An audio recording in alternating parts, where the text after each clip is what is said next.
Ассаламу алейкум, эфирде заман ноябрьнын 20-сы Кырымыш халынын 1362 күні студияда Виле Мухтарова чалыша. Ахметжет районының Болғанақ Кальчугина көйінде сетні бейвлер қорантасы кералаған евлерінден чықарыла. Қырым татар фааллерінің АТР телеканалына білдіргеніне көре махкеме векелері саба саат 6-да келді. Шымды Қорантаевны бошатмақ керек, бұл евде олар 15 жылдан берлі отыра екенлер, оны саттын алғанлар деп айталар. Ләкин екінші тараф алыш-веріш яп болмады деп исрар ете. Фааллер саяси тесір олғанына инкар ете. Мы не будем оставаться безучастны в судьбе наших соотечественников, мы будем отслеживать ситуацию. Ну и самое, конечно, ужасное, то, что сейчас вот это выселение проводится с началом отопительного сезона, уже ноябрь месяц. Выселение в такой период уже не проводится. А если оно и проведется, то им должны предоставить жилье соответствующее. Қырым бірдемлігінің фаали Алимдар Беляловның машинасы чекіп, алындыр атлық күнлері оны полиция хазімлері тоқтатты, весеқаларны бақып, машина қыдырылғаныны білдіргенлер. Араба қырсызланған екен, оны жаза мейданчығын алдылар. Фаал ачуланды, чүнкі дорт кере машина тешкірілгенде бір проблем жоқ еді. Алимдар Белялов бұл әдіселер оңа қаршы басқы еле бағлы олғаныны тұшыне оның фікірінже оны жемат фаалиетінден вазгечмеге мечбур етечек олалар. Аман-аман 2 апта евелсі Алимдар Беляловның евінде тінту кечірілгені да о вақыт жеп телефоны чекіп алынды. Соңра елесі евлерінден $3000 ве $60.000 рубле ғайып болғанын айдынлатты. Жғажа құройжылар Алимдар Белялов Қырым бірдемлігі еле еш тұтмалы деп тенбелеген еділер. Они говорят, что если ты это не прекратишь, ты лишишься всего, что у тебя есть. Я связываю это непосредственно с сегодняшними событиями, потому что у меня с дома после посещения сотрудников ЦП пропала немаленькая сумма сбережений в размере $3000 и 60 000 рублей. Изъяли у меня, забрали телефон, тоже не дешевый, альхамдулилля. А сегодня забрали у меня машину. Қырым татарларға қаршы басқы Русия кемиетінің халқара жинайетідір. Бұның кебі язулы шарларнен Петербургта бір кішілік пикетлер олып кечті. Олар Эрайлық стратегия 18 акциясы черчевесінде кечірілді. Бір елдан зәде фаалер Эрайның 18-інде ешғал етілген ярымадада Қырым татарларға қаршы репрессияларының тоқтатылмасыны талап ете. Бұл сефер фаалерге провокаторлар илешті, инсанларны фаалердің еліндегі Украина байраға ачулатты. Полиция келгенже пикет іштіракчілерін ашаламаға ве қорқытмаға башладылар. Причем тут на Украине? Я спрашиваю, запрещенный флаг, что ли? Значит, надо разрешение, чтобы разрешенный флаг... Разрешение нужно. А вы знаете, что? Позорить Петербург. Флаг Украины надо убрать.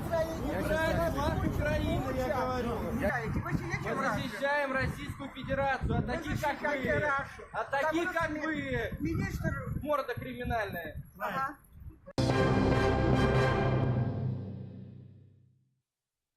Украин журналисті Роман Сущенконы өмір арқадашы ве қызы Москваның Лефортово сезосында зейреті тілер бұны адвокаты Марк Фейгин білдірді.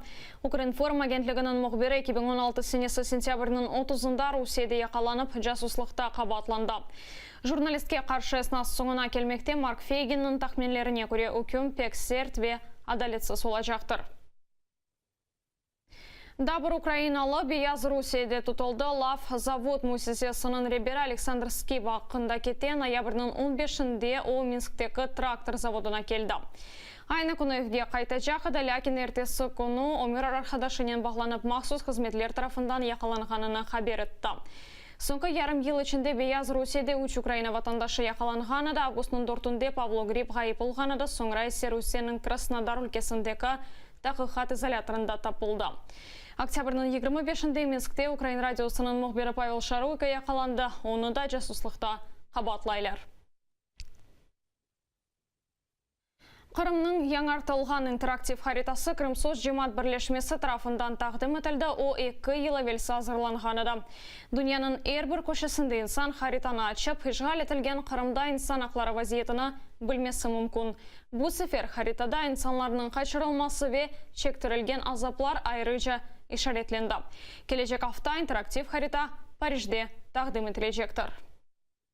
Ми синхронізували вже цю карту з прокуратурою Автономної Республіки Крим, які вже нам дали перелік відкритих кримінальних справ по кейсах, які є в карті. І ми їх теж додамо туди. Етміш мемлекет Украинаға инсан ақлары вазиетінің ейлішмесі үшін 190 тепсие берді. Бұл бірлешкен меретлер инсан ақлары шурасының ара-сыра yapılған тақырис чәрчевесінде олды. Музыкере вақтында Қырым ве Донбасс ишғалінден соң Украинада инсан ақлары сық-сық бозылмаға башлады деп қайд етілді. Экспертлер бұл топрақларда инсан ақларыны темин етмек үшін çalışmaға тепсие етті. Бұның бәрабер махкеме ислаты азапларының оғына алма ве қадын қызларының ақларыны қорчалав лaf етілді. 2018 март айына қадар Украина бұл тепсиелеріні бақып, фікріні айдынлатмалы. Окремий наголос робився також на ситуації, яка була пов'язана з конфліктом збройним на Донбасі, з окупацією Криму, а також викликами, які постають перед внутрішньо переміщеними особами. Очевидно, в нашому звіті, що найбільшим викликом для захисту прав людини в Україні є незаконна анексія Криму і окупація Донбасу. Тому що будь-які збройні дії породжують масове порушення прав людини.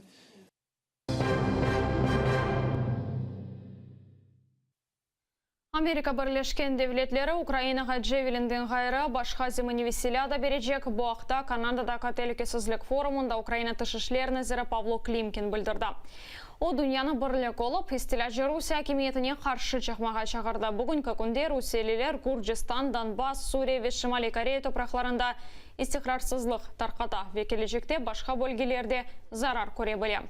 Назир қайды етті ке танкларға қаршы қоланылған сілянен берабер дегер земаневи силяды берілечектір. We will definitely get more defensive weapons and military equipment in the future. В майбутньому ми точно отримуємо більше оборонного озброєння і військового устаткування. Нам потрібне усе це обладнання, логістична підтримка і тренування. Крім того, це взаємовигідно. Ми передаємо свій досвід боротьби з росіянами. Йдеться не про один окремий елемент пазлу, не лише про джавеліни. Is this fighting spirit? Днепро шерінде кімлігі белі олмаған ер кіші инсанларға теш açты. 4 кіші яраланды, бір инсан ағыралда хастаханеде болуна. Полицияның мәліметіне көре әдесе яры гежеге яқын түкенлардан бірі янында юз берді. Жинайет ерінде тағығатшылар автофегі үшін қоланылған патронларыны тапты. Зарар көргенлерінің айтқанына көре олар машинаның янында қаве ечіп тұра еділер. Апансыздан шетел номералы машина келді. Балаклавалы кіші чықып, атеш ашмаға башлады. Полиция юз берген адесе бойынша жинайы тағығат açты. Невідома особа в Балаклаві під'їхала на автомобілі, здійснивши близько 10 пострілів в бік групи осіб. Попередньо він дійсно був один, з них з місця пригоди, попередньо на автомобілі БМВ. Слідчими відкрито кримінальне провадження за фактом замаху на вбивство. Зараз триває досудове розслідування, встановлюються всі обставини події.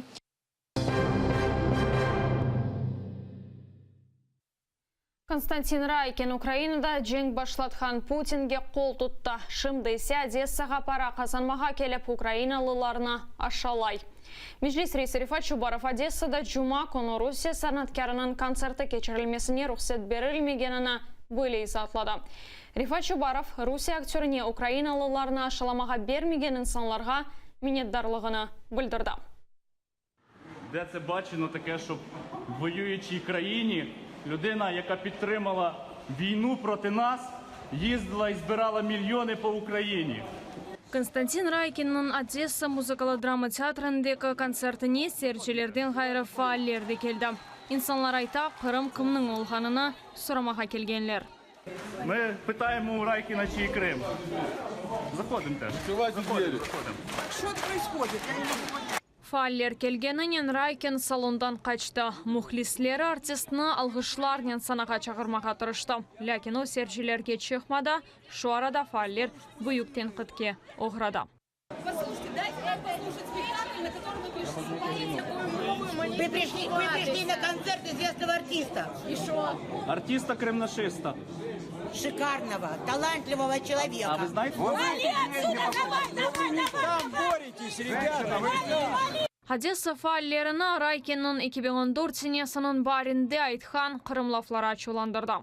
Думаете, я в какой-то части своей натуры не радуюсь, что Крым русский теперь стал российский? Да радуюсь, конечно, у меня там много знакомых, близких людей. Я уж не говорю, что у меня семья украинская. Театрге полиция хазымлері келді. Бір сааттан соң концертні ләғу өттілер. Артист санаға шықты, ләкин сержілерінен сағықлашмаға имканы олмады. Қырым кімге айт олғанын оңа хатырлаттылар. Крым, Украина! Крым, Украина! Крым, Украина! Меджлис рейсі Рифат Чубаров концертның ләғу етілмесіне қол тұтқанына қайдетті. Чүнкі Райкен аңлы шекелде Путин ве Қырым ұшғалының тарафдары олғанына айдынлатқаныда. Ярымада сакенлерінің вазиеті есе Райкенні қасветлендірмей. Через деякий час Костянтин Райкін вирішив заробити гроші в Україні, але не для того, щоб допомогти дітям кримських політв'язнів або сім'ям загиблих від російських окупантів українських воїнів і тим самим вимолити у кримських татар і українців вибачення за свою мерзенну позицію. Райкін вирішив цинічно принизити усіх нас, в'їхавши в Україну. Рифат Чубаров и Минке Райкиннің концерт кечірілмесіні кімлер ясақ етмеді, білмек керек. Фаллер есе дабыр ічрачыны сабырсызлықнен беклегенлеріні білдірділер. Наступним буде Макс Барських, який на днях отримував нагороду в Кремлі, і його виступ заплановано 4 грудня цього року в місті Одеса. Ми дуже чекаємо на цей концерт і дуже хочемо його тут бачити, пособника окупантів. Ріана Алиева, Заман, АТР. Ишгалжилер Қырым тешвиқатшы левхасының мүкәфатнен тақдирледі. Сержилер Алексей Пименовның левхасында яңлыш көстерілген база вақаларға ачуланғаныда. Левхаға Русия мұдафан әзірлігі пара бергені да анда ярымада ишгалінен бақлы Русияның биянатлары ақсетілмекте левха бір қач қавғанын себебі олғаныда. Ишгалжилер оны чықарғанда 2014 сенесі февраль-март айларында арбит етбірлер кешіргеніні аман-аман танығаныда. Шымдылық бұл соңғы хабарымызdır. Saat 3'te zamanla Ukrayince seyretmeniz mümkün. Görüşmek üzere.